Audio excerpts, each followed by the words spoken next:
What if the government just decided to cap your credit card interest rate at 10%? Sounds like a dream, right?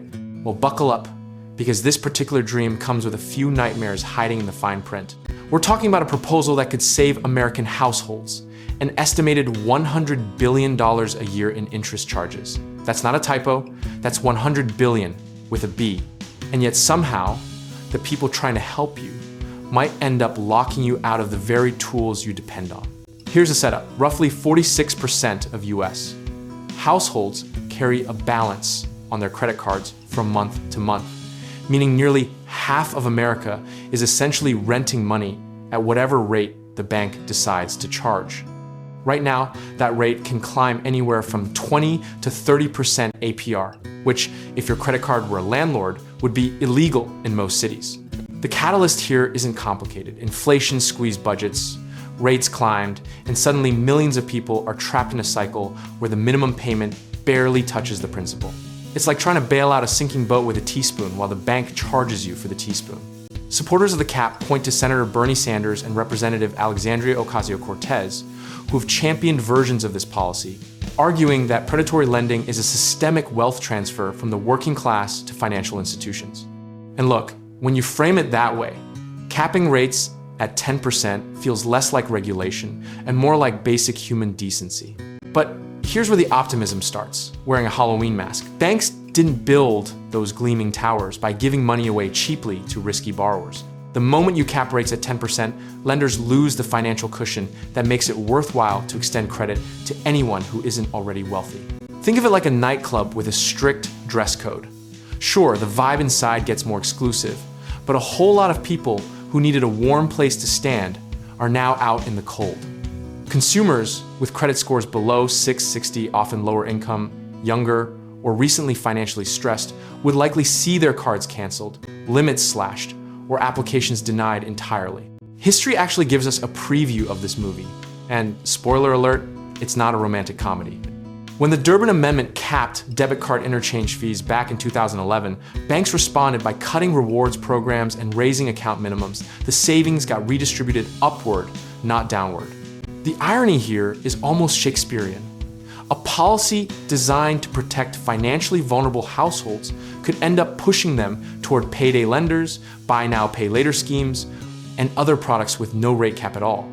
You solve the credit card problem and accidentally kick the hornet's nest next door.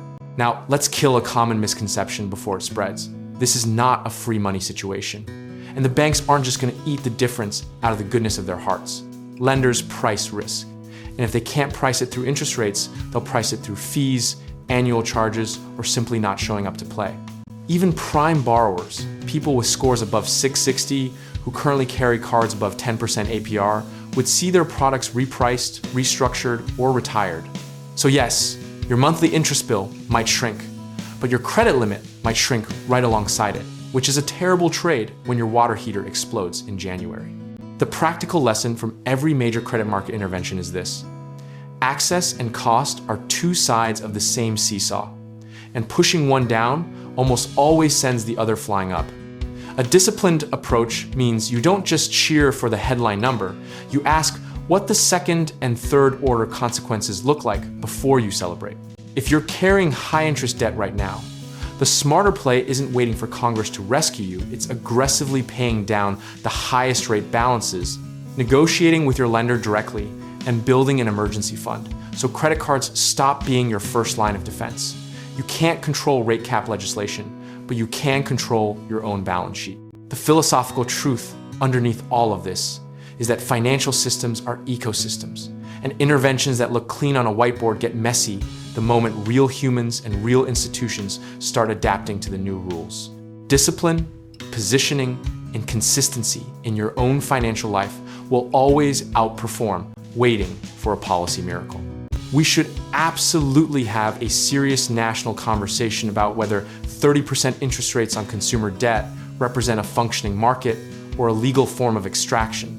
That conversation is worth having loudly and publicly, but we should have it with clear eyes, not just outrage, because the details here matter as much as the intention. Whether the cap passes or doesn't, your best protection is the same. Know your rates, know your balances, and treat credit as a tool rather than a lifeline.